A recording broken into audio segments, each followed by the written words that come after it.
kulanti waxaana wanaagsan dhammaantiin dhegeystayaal meel kastoo aad joogtaan waxa aad ku soo dhawaataan warka habeen ee warbaahinta qaran ee muqdisho qodobada aad ku maqli doontaan waxaa ka mid ah xildhibaano ka tirsan golaha shacabka baarlamaanka Soomaaliya oo ka digay muddo kororsiga madaxweynaha maamulka Koonfur Galbeed ee Soomaaliya Maad Maxamed Salaad oo taliye cusub magacaabay nabad sugidda gobolka Gedo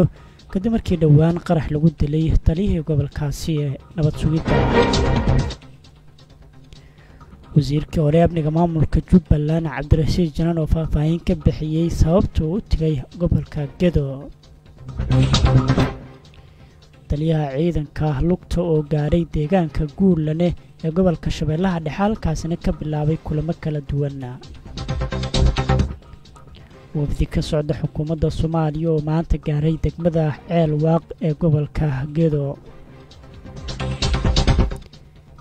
dibaddana waxaad ku maqli doontaan madaxweynaha Ukraine oo digniin ka soo saaray weeraro culus oo Ruushka uga yimaada radio qaran kala soco warar sugan oo xaqiiqo ah ama booqo qaranmedia.com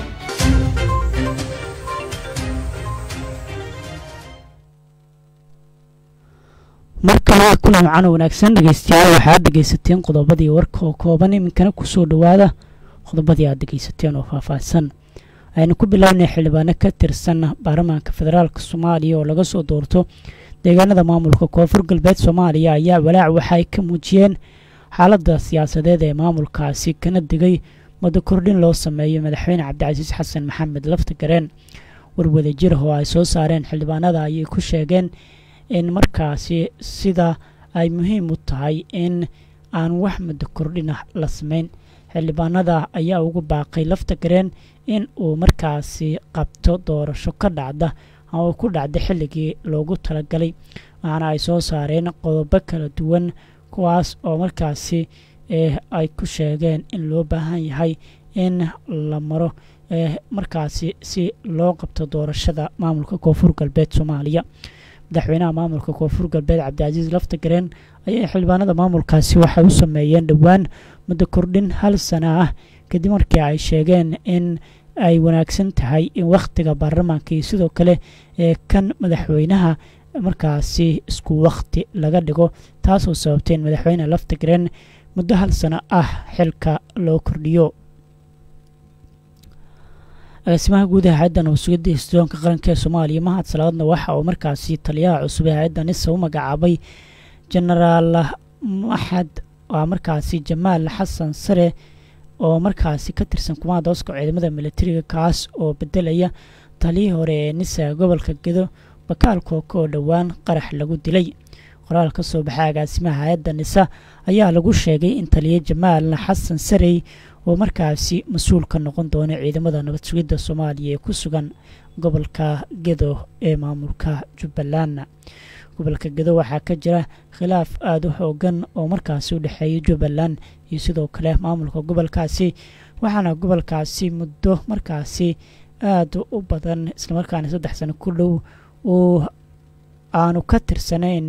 waa markaasi maamulkii uu ka tirsanaa ee Jubbaland mas'uuliyiinta ka tirsan maamulka Jubbaland ayaanan sidoo kale tagi karin deegaanada gobolka Gedo marka laga reebo degmada Ceel Waaq ee gobolka Gedo ay Jubbaland gacanta uga hayso gobolkaasi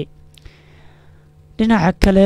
wasiirka hore amniga Jubbaland Cabdirashiid Janan ayaa gaaray gobolka Gedo waxaana uu sheegay inuu halkaasi u tagay inuu fuliyo baaqi madaxweyne Xasan Sheekh Maxamuud oo ay la dagaalamo al-shabaab lana abaabulo shacabka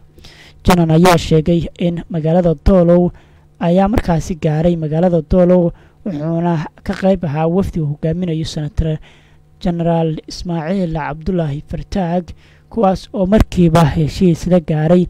maamulka gobolka Gedo hogaamiye Axmed Buule Gareed qorshooda ayuu tilmaamay in al-shabaab ay ka saaraan magaalada Bu'aale ee xarunta gobolka Jubbada Dhexe isla markaana uu beeniyay in ay leeyihiin wax ajenda siyaasadeed oo aan hayn in ay al-shabaab la dagaalamaan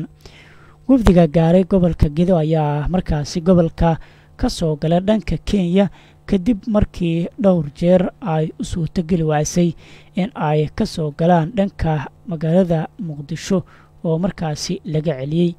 dhanka kale hay-adda nabad sugidda iyo sirdoonka nisa ayaa markaasi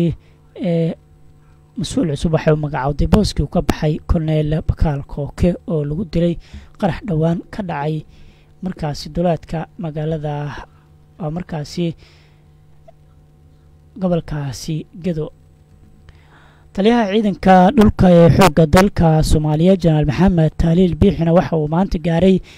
deegaanka guulan oo hoostaga degmada aadan yabaal ee gobolka shabeellaha dhexe waxaana halkaasi ku soo dhoweeyey agaasime muxudiin xasan shuxis oo ka tirsan wasaaradda maaliyadda ee dowladda federaalk ee soomaaliya iyo saraakiil kale. saraakiishan ayaa booqanaya deegaano u dhow guulane saacadihii lasoo dhaafay ciidamada xoogga dalka ay ku dileen xubno ka tirsan al-shabaab. taliyaha ciidanka dhulka ee xoogga jenaraal maxamed taaliil biixi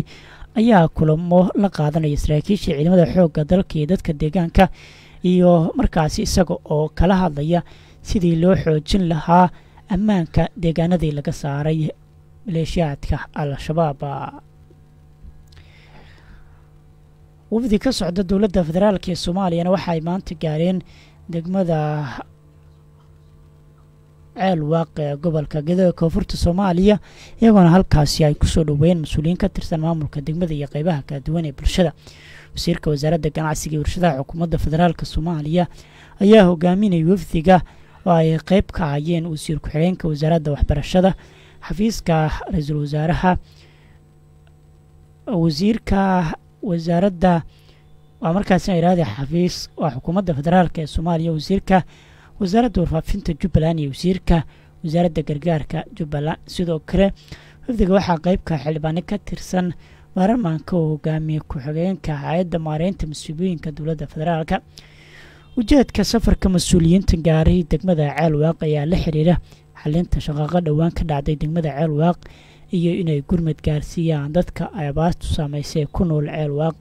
wasiirka wasaaradda ganacsiga iyo mas-uuliyiinta la socda ayaa la kulmi doona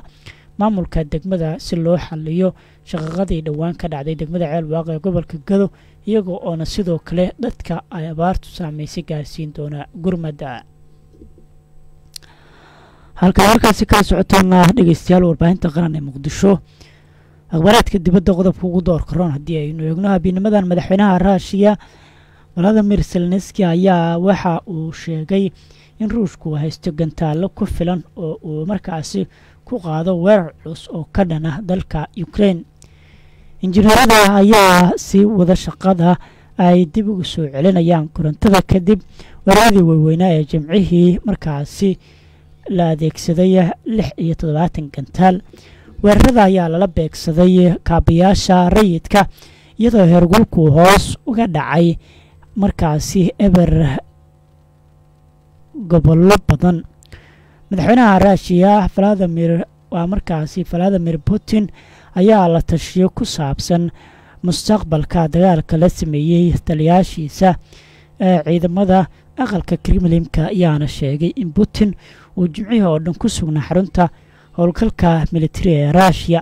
magaalada kiev ayaa ku eedeysan maamulka moscow inay jiilaalka u adeegsadeen hub ahaan iyada oo markaasi bartilmaameedsanaya xarumaha muhiimka ah marka heerkulku hoos u dhaco. balse madaxweynaha raashiya ayaa horaantii bishan wacad ku maray inuu sii wadi doono duqeymaha uu ku hayo kaabayaasha dhaqaalaha ukraine isagoo sheegay in dhaleeceynta duqeymaha ruushka aysan markaasi faragelin doonin howlgalkooda dagaalka. warkii wadaan oo aad kala socoteen dhegeystayaal warbaahinta qaran ee magaalada muqdisho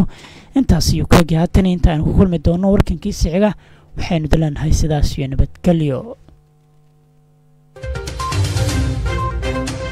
radio qaran kala soco warar sugan oo xaqiiq